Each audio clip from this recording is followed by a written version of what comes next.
Salut tout le monde! Bon, aujourd'hui, on s'attaque à un élément super important, mais on va faire ça vraiment simplement. Le plan du texte argumentatif. Notre objectif, c'est de maîtriser cette structure-là en moins de 2 minutes. C'est littéralement un outil de base incontournable pour réussir le cours FRAP 105, alors on plonge là-dedans.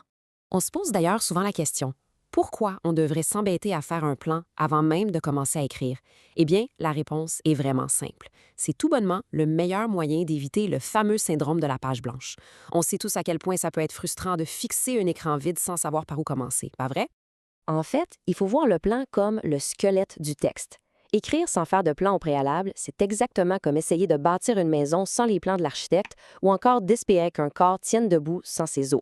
Forcément, à un moment donné, ça s'effondre, ça ne fonctionne juste pas.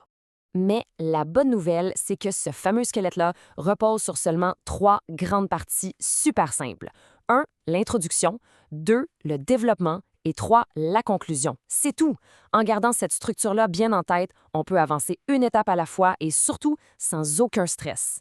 Bon, le vrai cœur de l'argumentation, ça se passe dans le développement. C'est là qu'on vient placer nos arguments, qui sont en fait nos idées principales.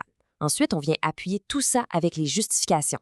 Les justifications, c'est tout simplement nos idées secondaires ou bien des exemples bien concrets qui viennent prouver et solidifier l'argument.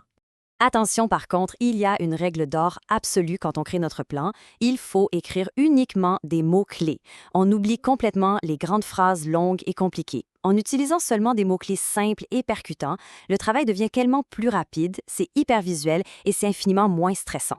Si on regarde à la page 25 de notre boîte à outils, on prend l'exemple du texte sur le compostage et on applique notre règle.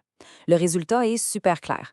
À gauche, on a nos trois sections. À droite, que des mots-clés. Donc, pour l'introduction, opinion, compostage. C'est tout. Pour le développement, argument 1, diminue les déchets. Pas besoin d'en dire plus, c'est exactement à ça que ça ressemble. Un plan réussi. Alors, qui se sent d'attaque pour bâtir le squelette du prochain texte? Faut juste se rappeler que le plan ne demande que de simples mots-clés. Une fois qu'on a compris ça, organiser ses idées devient un outil d'une puissance incroyable. Merci de l'écoute tout le monde et surtout, bonne écriture!